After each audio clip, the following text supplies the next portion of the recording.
Hello, everyone. I don't know who is fooling who here, but I just want to say to Akpabio, if there's no opposition in Nigeria, why is Akpabio's APC and even the Akpabio himself, why are they lamenting? Why are they so focused? Why are they always having to remind us? Why are they always having to say it? If they were sure of themselves, they wouldn't need to say anything. They would just be moving on and going on. The fact, let me tell you something. You see this whole thing where they are getting elected officials and all of that to decamp to their party. It tells you everything you need to know about APC at this moment. They are very afraid. They know they do not have the people with them, so they're doing everything they can to be able to put out an illusion of strength. That is what it is, an illusion, nothing more.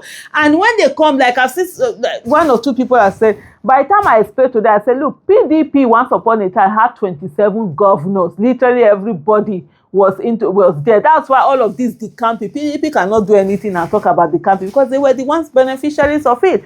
That was their modus of mode of operation once upon a time before everything now scattered on their head. But it didn't stop PDP from being voted out of office. It didn't stop an incumbent from being voted out of office. Nigeria have done it again. Nigeria can very well do it again. And this time it is even going to be much easier.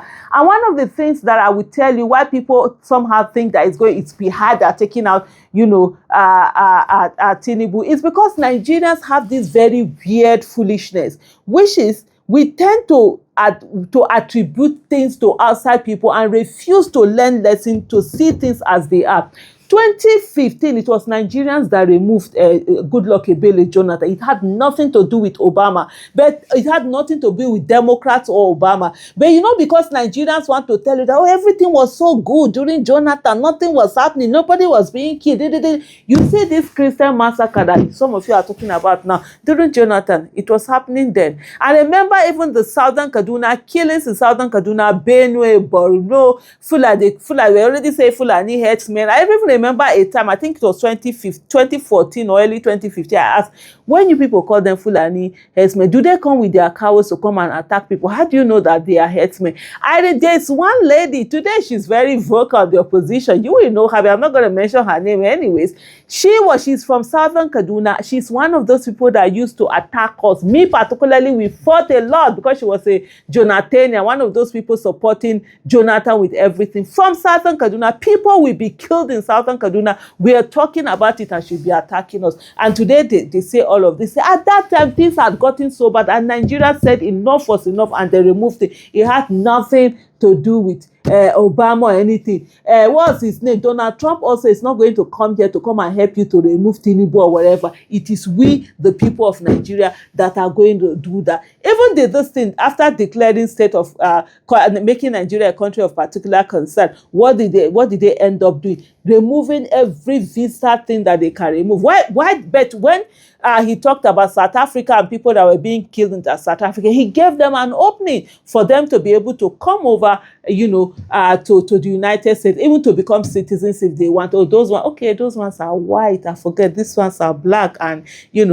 as far as Donald Trump is concerned, it is make America white again. Mawa. There's nothing like MAGA now. Mawa. That's what he wants. But anyway, let me come down to Akpabio. Akpabio says opposition nearly gone in Nigerian Senate, boasts only 4 or 5 opposition senators left. And that's the thing why we as citizens of Nigeria, we must ensure that that Senate, we are putting in our people with coconut head. We need coconut heads in the National Assembly. People that will go there will not compromise. People that have the courage to speak, that are patriotic to Nigeria and want things to work in this country. And if we do it, even if it means let every state send one coconut head person to National Assembly, and maybe let's say 3 or 4 to state houses of assembly. And so let's begin to see that and see whether they're going to be telling us this nonsense that, there is no opposition anymore in this thing. Akpabio made the remarks while addressing the National Caucus meeting of the APC, where he openly celebrated what he described as a steady collapse of opposition strength in the Senate and the growing dominance of the ruling party across Nigeria's political landscape. Nigeria's Senate President Godswill Akpabio has declared that opposition voices in the National Assembly are on the brink of extinction, claiming that only 4 or 5 senators are left outside the ruling All Progressive Congress APC, with even those reportedly preparing to defect.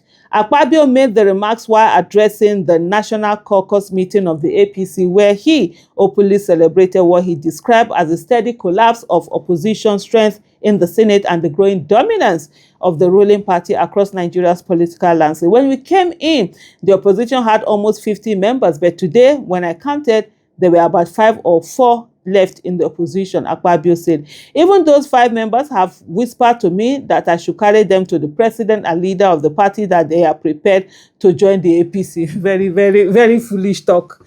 Akpabio expressed support for the APC National Working Committee led by Abdullahi Ganduje and praised the party's governance structure, including leadership role of Imo State Governor Hope Uzodinma within the party. He said the Senate was impressed by the APC's steady expansion of political influence, noting that the party had attracted major political figures without confrontation or instability, while the opposition continued to shrink. And what they do not understand is how dangerous this is. So most of the people that they now brought in, a good number of the people that would want to have run, for example, let's take Delta. Remember, was it Omo Agege? Yeah, the one that had the saga about the mess.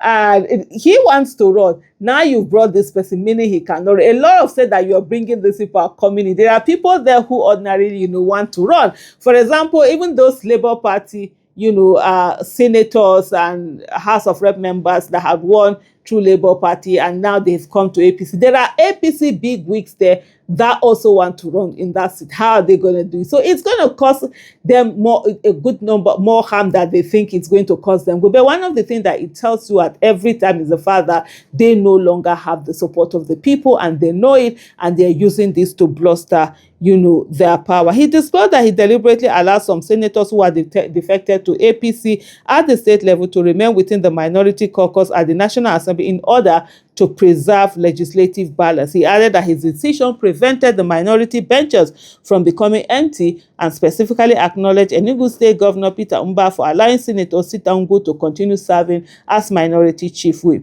I do not want to run a Senate without opposition. Very foolish talk. After the thing that he has said earlier, praising himself that there is no longer opposition, that most people are there on the side. So because of that, I'm reporting to the caucus, allowed APC who had declared in state but are yet to declare the Senate to continue in the minority.